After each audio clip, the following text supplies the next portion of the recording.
오늘 행복한 동행에서는요, 1996년 플러 신학교를 졸업하시자마자 30년 가까운 세월 동안 이민교회를 열심히 섬겨 오셨고, 또 2007년부터는 선교지의 신학교 강의와 사역자 훈련을 위해서 헌신해 오신 임지석 선교사님을 모시게 되었습니다.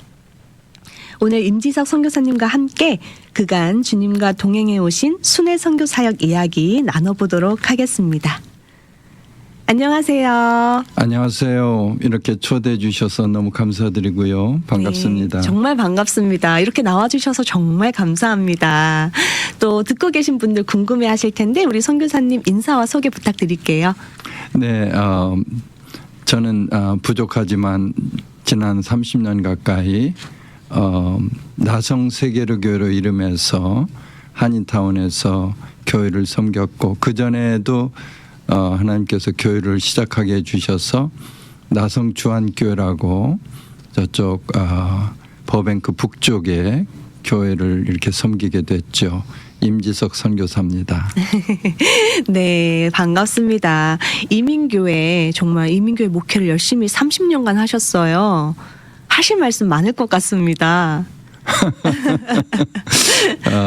그야말로 주마등처럼 지난 일들이 좀 스쳐가는데, 저 자신은 뭐 어떤 목회자 가정에서 성장한 사람도 아니고, 그야말로 이곳에 와서 유학생으로 와서 사실은 그 경약 공부를 하다가 주님의 강권적인 붙드심으로 이제 신학을 하고, 또 학교를 졸업하자마자 또 교회를 시작하는 그런 아주 강공하는 그런 일이 좀 있었고요. 네네.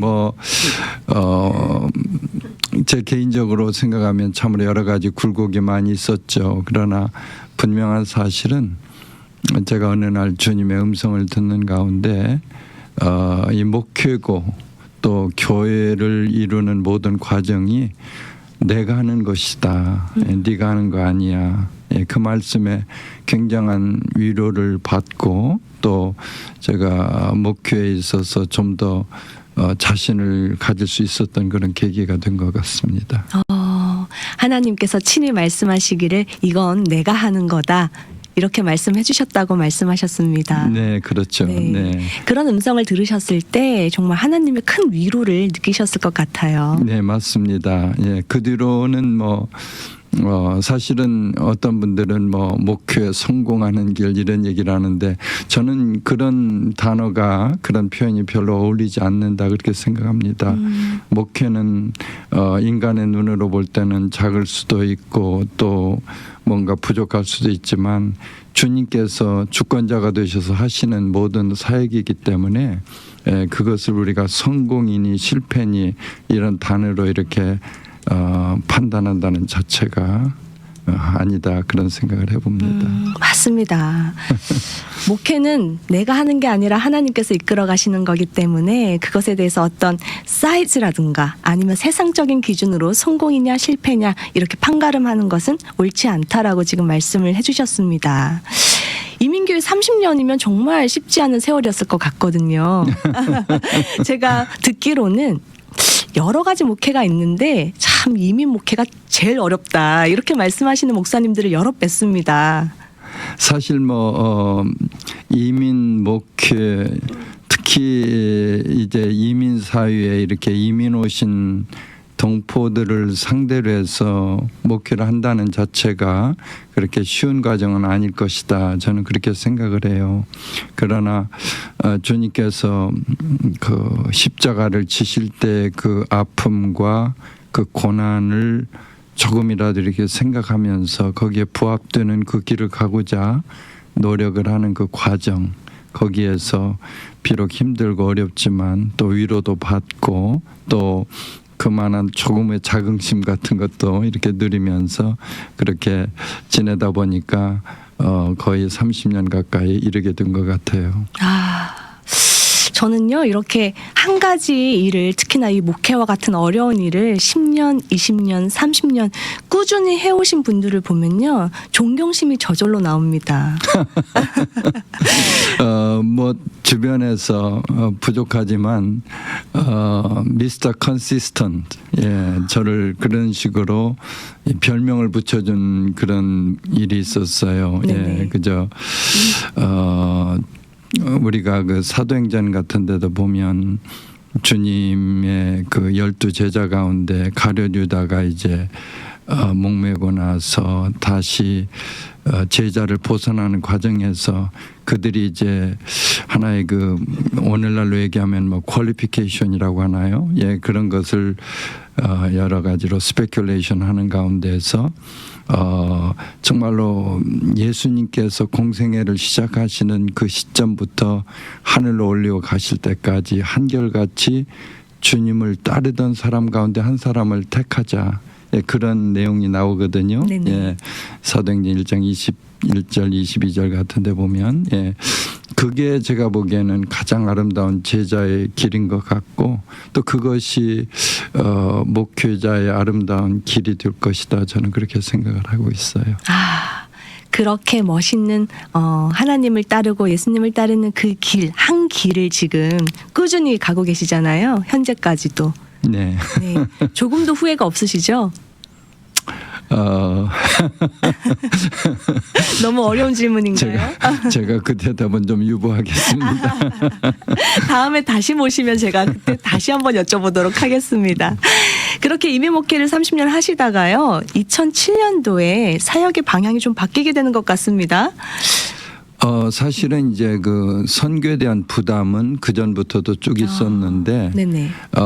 이제 제가 선교학 그 박사학위를 취득하고 나서 우선 동남아에 있는 필리핀하고 미얀마 두 나라의 신학교 강의를 주로 다니게 됐어요. 네. 근데 이제 매 세메스터마다 다니다 보니까 1년에 꼭 한 번씩은 이렇게 나가게 됐죠. 그래서 어떤 때는 한 달도, 어떤 때는 거의 2달 가까이도 이렇게 됐는데, 지금 돌이켜 생각해 보면 당시에 우리 교우분들이 그런 와중에도 목사를 이렇게 기다려주고 그런 것이 참 너무 감사했습니다. 지금 생각하면. 네. 네, 그래서 필리핀은 2007년부터 매년 다녔고, 네. 그다음에 미얀마는 2014년부터 매년 다니고 그랬죠. 이렇게 선교 사역을 위해서 자리를 비울 때마다 우리 성도들이 나를 기다려 주었다라고 말씀을 해주셨습니다.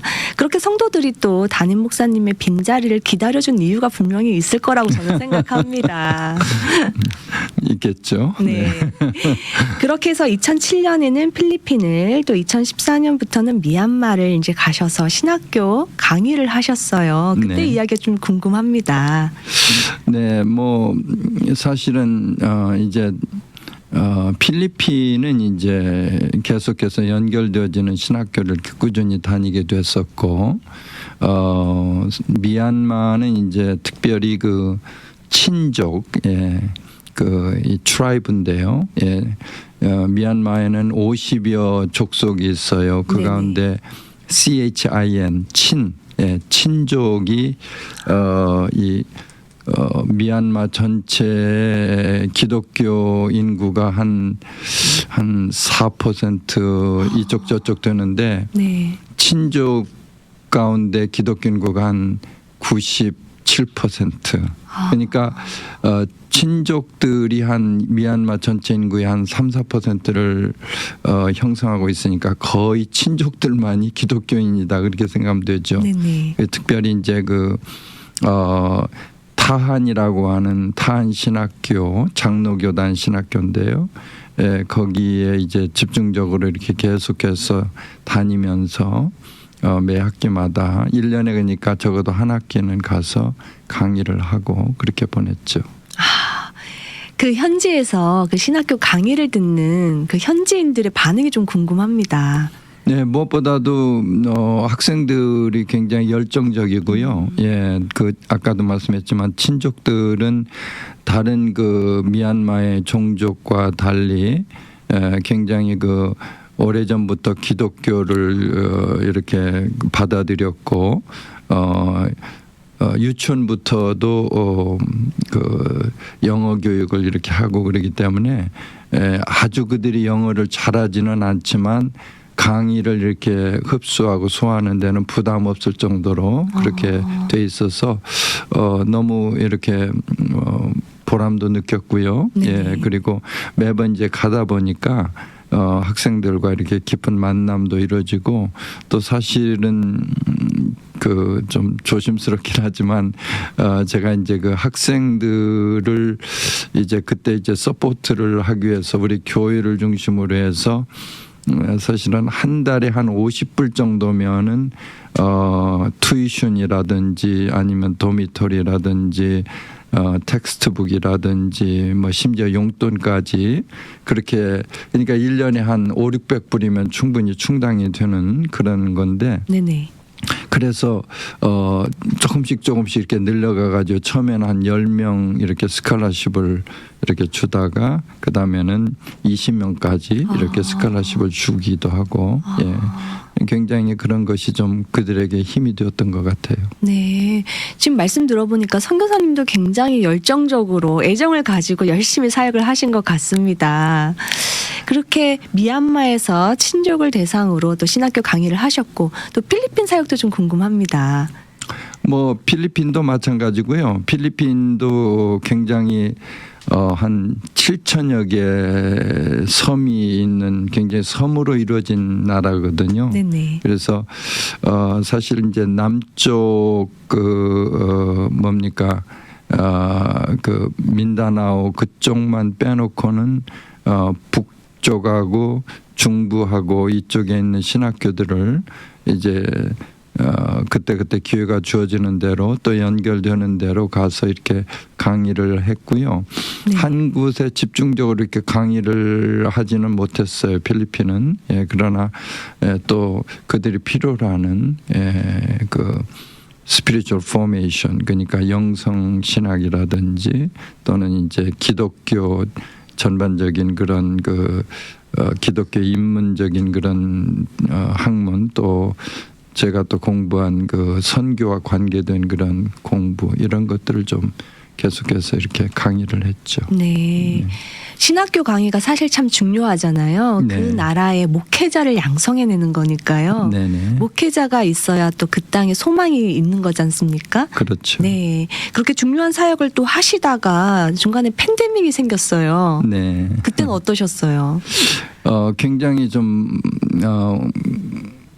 가슴이 좀 아팠어요. 왜냐하면 첫째는 제 그 선교에 대한 그 길이 일단은 좀 멈춤을 되는 그런 상황 속에서 이걸 어떻게 해야 되나 과연 언제나 이 팬데믹이 좀 해결이 될 건가 그런 조바심 속에서 사실 한 2년간을 저도 이렇게 기도하면서 보냈습니다.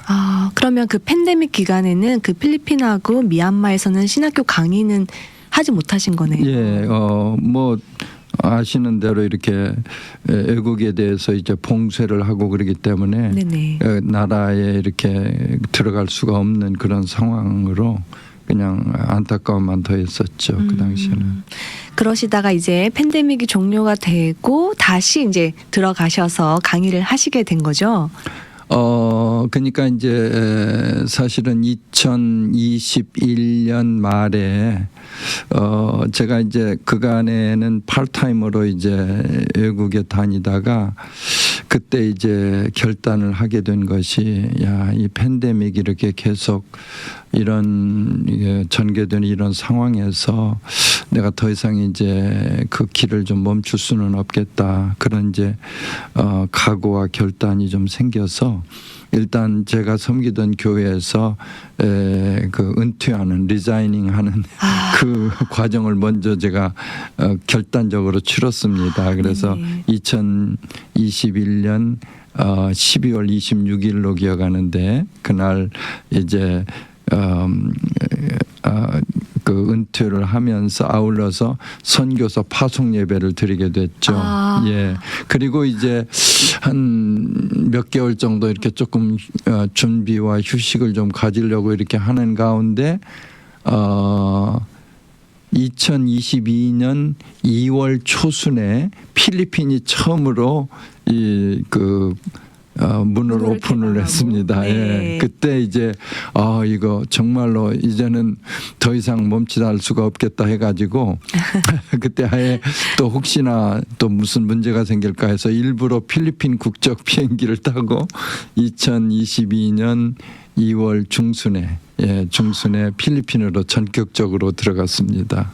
예, 그랬더니 거기 있는 사람들이 깜짝 놀라면서 왜 이렇게 위중한 시기에 여기로 오게 됐느냐고. 그래서 제가 이제 웃으면서 이렇게 위중하니까 내가 여기 오게 됐다. 이제 그렇게 얘기를 했던 기억이 나요. 네. 네. 지금 말씀 들어보니까요, 이 타이밍이 정말 절묘합니다. 네, 네. 하여튼 팬데믹이 이제 이렇게 중간에 이렇게 끝나가는 그 과정, 그리고 저가 또 하나님의 은혜로 결단을 하게 된 그런 것, 이런 것들이 자연스럽게 좀 맞아 떨어져 가지고, 그래서 사실은 좀 저는 2021년 말에 이제 그 커미셔닝 그 서비스를 이제 선교사 파송 예배를 받고 나서 몇 개월 좀 갈 줄 알았어요. 그랬는데 필리핀이 전격적으로 도어를 오픈하는 바람에 지체 없이 2월 달에 그다음에 2월 달에 그러니까 한 1개월 남짓 있다가 이렇게 가게 됐죠.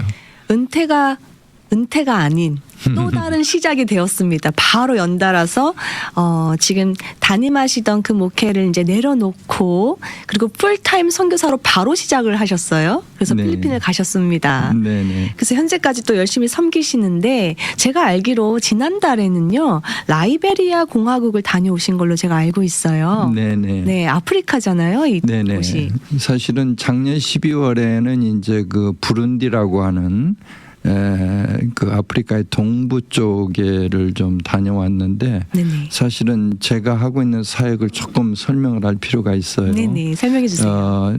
제가 이제 순회 선교를 하면은 어떤 그 이점이 있느냐 하면은 집중적으로 그 인텐시브 강의를 물론 신학교 강의도 할 수 있지만 지역 목사님들이나 교회 리더들을 집중적으로 훈련할 수 있는 그런 것이 있거든요. 네네. 그래서 작년에는 이제 사실은 그 부룬디에 갔다 왔고 지난 6월 그러니까 지난 6월에는 라이베리아에 이렇게 갔다 왔는데요.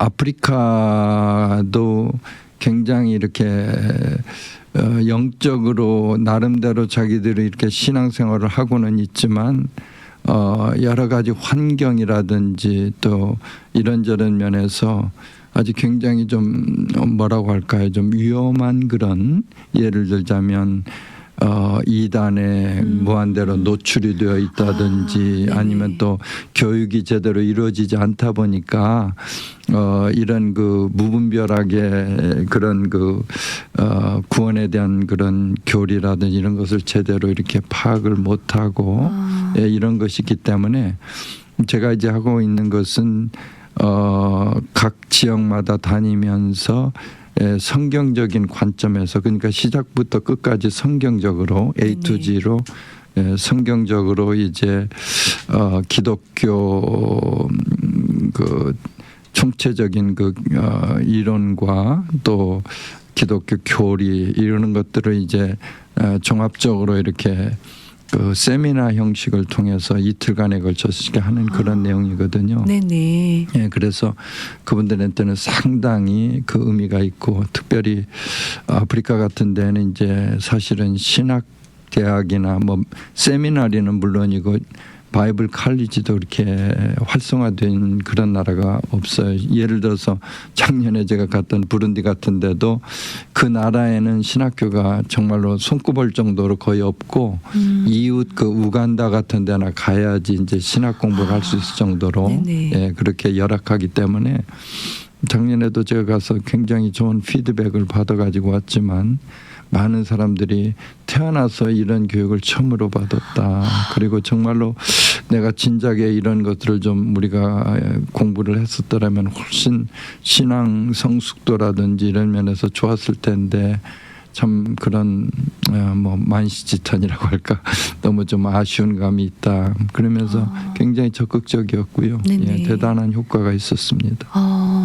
아프리카에는 제대로 된 신학교가 뭐 그렇게 많지는 않은 편인 것 같습니다. 지금 말씀을 들어보니까요. 그렇죠. 예. 또 지난번에 방문하셨던 라이베리아 또 그 전에 가셨던 나라도 마찬가지로 예. 그래서 오히려 이렇게 신학교 강의 좀 제대로 된 기독교 교리도 알려주시고 성경적인 관점으로 또 이렇게 티칭을 해주셨다고 하니까 좀 안심이 되는 것 같습니다. 아까 말씀하셨잖아요. 이단에 그대로 노출이 된다. 예, 예. 모르면 당하는 거거든요. 예, 특히 이단들이요. 특히 뭐 우리 한국에서 득세하는 이단들도 상당히 있습니다만 이제 한국에서는 사실은 좀 뿌리를 내리기가 쉽지 않은 그런 터전이다 보니까 좀 인디지니어스 플레이스 그러니까 좀 이렇게 굉장히 복음에 좀 이렇게 위축되어 있고 이렇게 뭐라고 할까 그 잘 손길이 머물지 않는 그런 곳으로 이제 집중적으로 이렇게 저는 이제 인베이전이라고 하는데 침투를 해서 들어가는데 네네.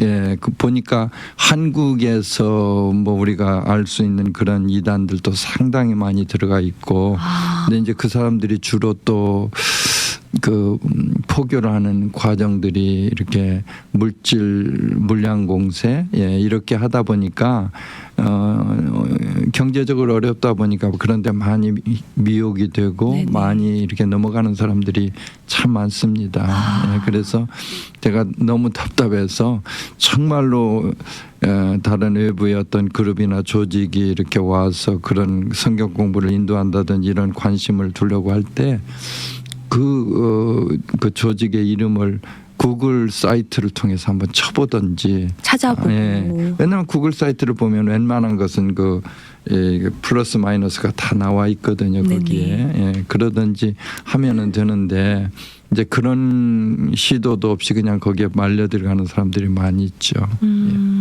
항상 보면요 이단은 참 빠르고요 참 부유한 것 같습니다. 예, 예. 네. 그래서 늘 이단의 전략은 좀 비슷한 것 같아요. 그런데 맞습니다. 지금 아프리카 땅까지 노출이 되어 있다고 하니까 좀 걱정이 되는데 그래서 우리 임지석 선교사님께서 지금 하시고 있는 이 사역들이 더 정말 중요한 것 같습니다. 네, 저도 그런 데 대한 굉장한 사명감을 갖고 있고요. 뭐 필리핀 같은 데도 보면은 뭐 심지어 목사님들 가운데도 이렇게 굉장히 뭐 학위도 뭐 심지어 PhD를 여러 개를 가지고 있는 사람들도 있고 네. 또 뭐 목사로서 안수도 받고 그랬다고 그러는데 정말로 그런 베이직한 것들이 잘 이루어지지 않아 가지고 좀 죄송하지만 엉터리 같은 분들이 좀 적지가 않습니다. 심지어 제가 지난번에 예를 들자면 그 말씀을 전하면서 열왕기하에 있는 말씀을 가지고 본문을 삼아서 이제 말씀을 전하는데 그 워십 리더가 열왕기하가 어디 있는지를 한참 신약에서 이렇게 찾는 것을 내가 보고는 이게 정말로 기본부터 너무 그런 문제가 있구나 제가 그걸 뼈저리게 느꼈어요. 아무래도 손길이 더 필요한 땅이지 않나 또 네. 이런 생각을 하게 됩니다. 네. 선교지에서 우리 선교사님들 많은 어려움을 겪으시잖아요. 네. 우리 선교사님께서도 임지석 선교사님께서도 좀 어려움을 겪으신 걸로 제가 알고 있어요. 뭐 저는 뭐 이렇게 전략적으로 이렇게 선교지에 갔다가 이렇게 단기적으로 보통 한 달 이렇게 왔다 갔다 하기 때문에 특별히 뭐 어려움이라는 건 없었고요. 이번에 이제 라이베리아에 가서 좀 거기 라이베리아는 사실은 11월부터 4월까지가 건기고 그때는 참 날씨가 좋아요. 그다음에 이제 5월부터 10월까지가 이제 우기인데 네네. 굉장히 지금 우기에 접어들어 있어요. 그래서 하여튼 지겹고 물리도록 장마를 경험했습니다. 예. 그리고 거기 사람들은 장마가 되면은 그냥 멈출 때까지 일단 액티비티가 없는 그런 그다음에 또 모기가 심하게 좀 많았었고 예. 그리고 이제 제가 또 말씀드릴 기회가 될지 모르지만 이번에 사실 거기 현지 파트너가 조금 이렇게 문제를 일으켰어요. 그래서 그런 좀 아픈 일이 좀 있었습니다. 항상 보면요, 선교지에서는 환경적인 문제, 그리고 또 날씨에 관련한 문제, 또 사람에 관련된 문제, 여러 가지 문제들이 섞여서 우리 선교사님들을 몸도 힘들게 하고 마음도 힘들게 하고 그런 것 같습니다. 그럼에도 불구하고 이 사역 계속 하시잖아요. 네. 그 원동력이 뭔가요? 뭐 제가 무슨 뭐 특별한 어떤 그 노력이나 이런 것을 통해서 원동력이 이루어진다고 생각지는 않고요. 네. 그만큼 주님이 이제 행하시는 일을 부족하나마 옆에서 같이 거둔다 이런 심정으로 이제 하기 때문에 또 갔다 오고 나면 굉장한 그 도전이 되는 경우도 많고, 예를 들어서 이번에도 저는 이제 단순히 그냥 이렇게 정보나 무슨 뭐 지식을 이렇게 쉬하고 나누는 그런 걸 하진 않아요. 뭐 그런 것을 하기를 원한다면 오히려 무슨 사전이라든지 아니면 신학교 교본이라든지 뭐 구글이라든지 이런 데 보면 얼마든지 좋은 자료가 많죠. 네네. 그래서 저는 이제 셀프 디스플리닝 시키는, 그리고 스스로가 트레이닝을 받는 그런 것을 많이 좀 주장하고 실질적으로 그렇게 프랙티스를 하기 때문에, 예를 들어서 정말로 수업에 철저하게 이렇게 시간을 지켜서 이렇게 들어오고 나가고 하는데, 만일 그 타디를 하든지 앱센트를 하면은 저는 미안하지만 그분들이 이렇게 입장을 허락을 하지 않아요. 예, 그리고 시간을 지키는 것의 중요성, 제가 늘 얘기하지만 당신들이 뭐 라이베리아 라이프 스타일이라고 얘기하는데 우리는 지서스 라이프 스타일을 가지고 살아가는 사람이다. 예, 그래서 그거 다 버려라. 그리고 예배 시간에 더더욱이나 이렇게 하나님과 정해놓은 시간에, 예배 시간에 제대로 시간 안 지키고 30분씩 심지어 1시간씩 이렇게 늦게 오는데, 그건 하나님을, 당신을 위해서 하나님이 1시간씩 30분씩 기다리게 만드는 것이다. 이제 그렇게 얘기를 하면서 그랬더니 지난 어느 한 교회에서 피드백이 왔는데 정말로 한 사람도 빠짐없이 제 시간에 예배에 참석했다고 너무 감사하다는 그런 그 피드백도 받았습니다. 네. 더 말씀 듣고 싶은데요. 이제 시간이 다 됐습니다. 다음에 시간 되면 또 저희 모시고 2부의 시간 가지면 좋을 것 같습니다. 네, 감사합니다. 네. 오늘은요, 임지석 선교사님 모시고 순회 선교 사역 이야기 나눠보았습니다. 선교지에서 귀한 한 영혼을 섬기면서 주님과 함께한 여정을 잘 엿볼 수 있었던 시간이었던 것 같습니다. 앞으로도 이 순회 선교 사역을 통해서요, 귀한 한 영혼이 주님께 돌아오기를 기대하면서 응원하도록 하겠습니다. 오늘 함께 해주셔서 감사합니다. 네, 감사합니다.